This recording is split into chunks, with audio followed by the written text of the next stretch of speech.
a little bit. I mean, first of all, Okay, there's the truism that if you're doing something that doesn't work and you keep doing more of that something, then what doesn't work is going to not work even more than it doesn't work now. The insanity being, continuing to do the same things and expect different results.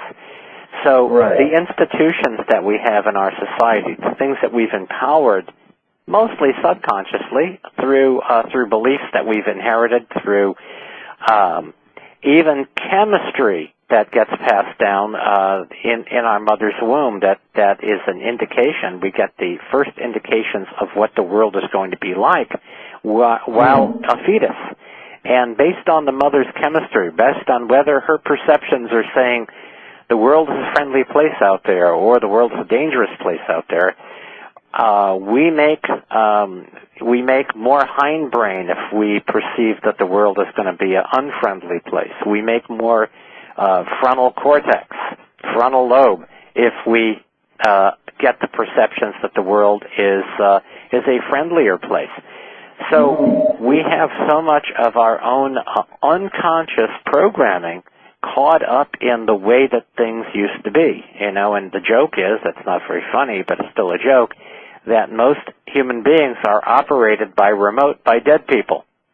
That these old ways of thinking continue to control us. Now, it turns out that the 4 pillars of scientific materialism, which is the dominant paradigm that we've built all of our institutions on, the 4 pillars of scientific materialism have been inconveniently proved not true by science. The first is, I'm just going to go through these very briefly. The first is, we call it only matter matters.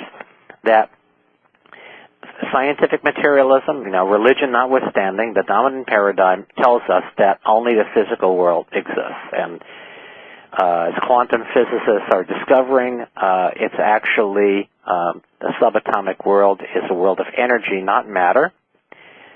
And what biologists are learning, that it's not that the physical chemistry in the body is actually controlled by something not physical, our thoughts and beliefs.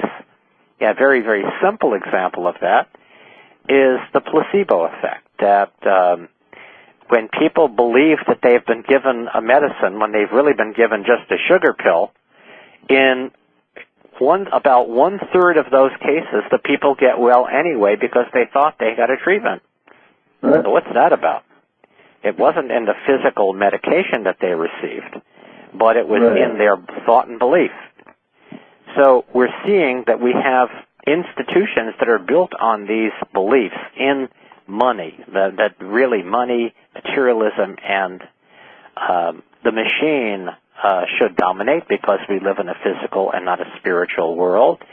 We have this belief in what we call the lowest common denominator, survival of the fittest. And it turns out that environments evolve as whole systems. So it's not survival of the fittest, it's thrival of the fittingest.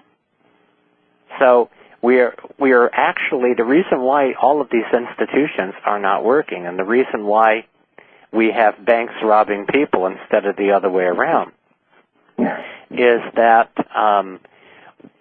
these systems are built on false premises. They're not built on the way the universe actually works. They're built on an interpretation that's obsolete.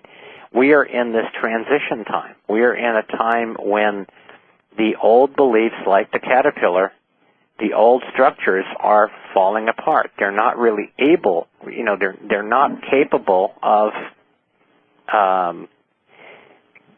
answering the questions that we have. They're not capable of bringing us into this next millennium. And yeah, you can look at it, if you look at, for example, the Obama administration, they're basically trying to fix the caterpillar. And the caterpillar is not fixable. It requires an entirely new paradigm, a new approach, a new way of doing things and seeing things. In nature, when populations reach certain densities, something shifts in the organization of of that population. As an example, if you have one fish or two fish or three fish and you put them in a fish tank, they swim in a fairly random pattern. They swim around and so on. As you keep adding fish, at some point you will reach a threshold population where the fish are, the density of population is such that the structure, the way that the fish relate to one another changes, and they begin to swim in kind of a barrel motion, around this barrel motion.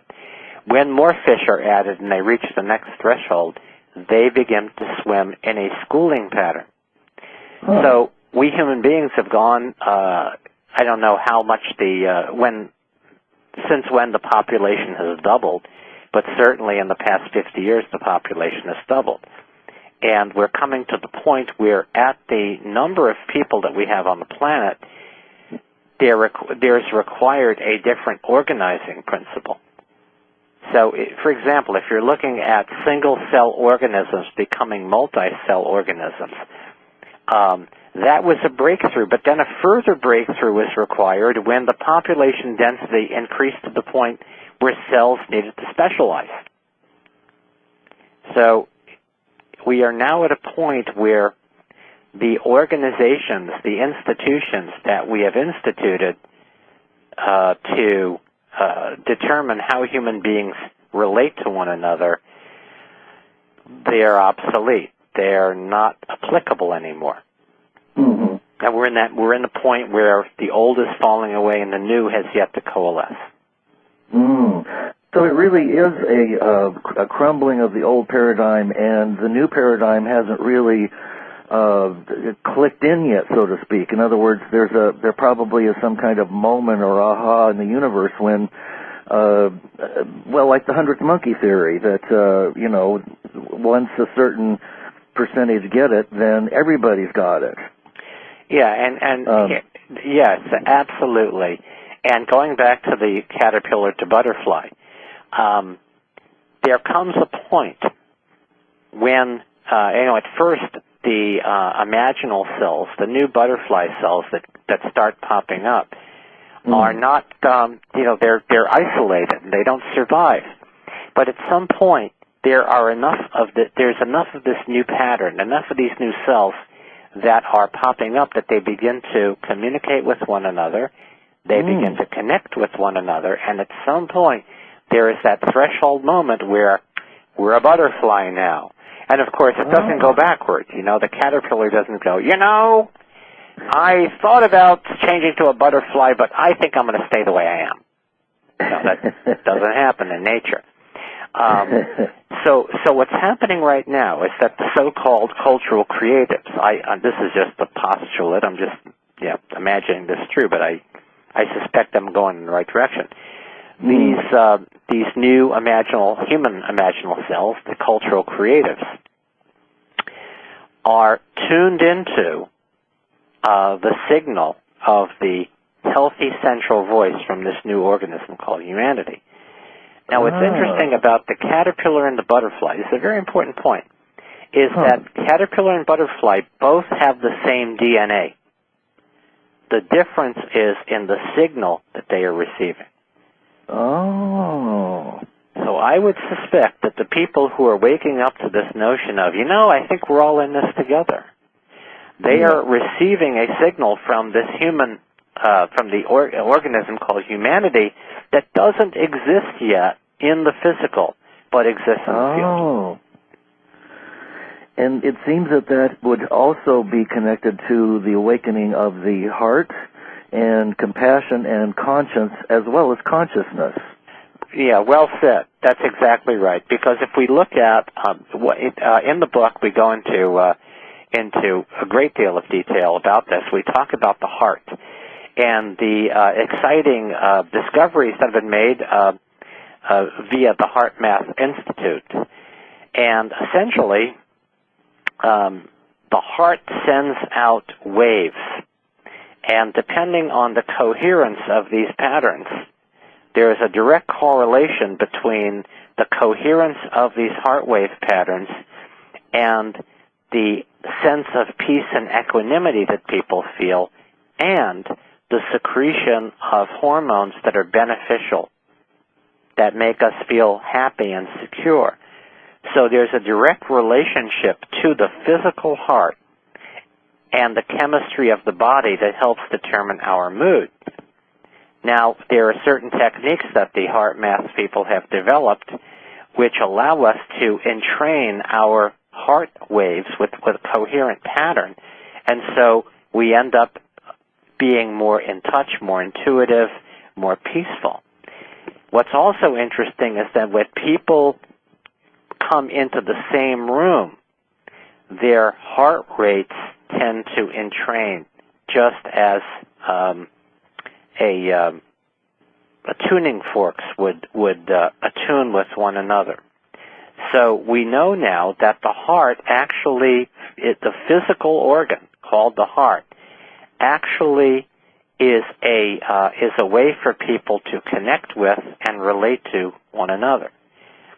We also talk about love, which of course it seems like it's a very etheric and intangible kind of concept. But love is a field of coherence, and we've all felt this kind of field of coherence when we've been in a harmonious situation, when we're in love with somebody else, when we are if we're chanting together, if we're in a harmonious place with other people. This field of harmony actually can impact the world outside. There was a very interesting experiment done back in the 1990s by the people who do transcendental meditation. And they brought a group of meditators to Washington, D.C., and they figured out a threshold number with several hundred. And it was during the summer, which is when crime tends to go up. And they did these, they had the meditators in Washington, D.C. for a period of time, and something very surprising happened. The crime rate went down, as did the rates of people's visits to emergency rooms and so on. And the odds that, the chances that this was something random was about 1 billion to 1. So clearly there was some correlation between the field created by these meditators and the harmonious, the greater harmony and health in that community. There's also a book by Arjuna Ardha called The Oneness Blessing, and it describes a similar experiment done in India where this particular ashram was practicing this coherence, meditation, and blessing. And the villages surrounding that area showed a marked decrease in alcoholism and other outpicturings of dysfunctional behavior. So, there may be, in fact, there probably very clearly is a field of study, field of endeavor that actually is looking at the relationship between waves of thought that pass, that large numbers of people participate in, and the outpicturing of health, harmony, and coherence in that field. Well, what your description of the experiment to bring down crime would suggest that it only requires a small percentage of people to actually make the changes.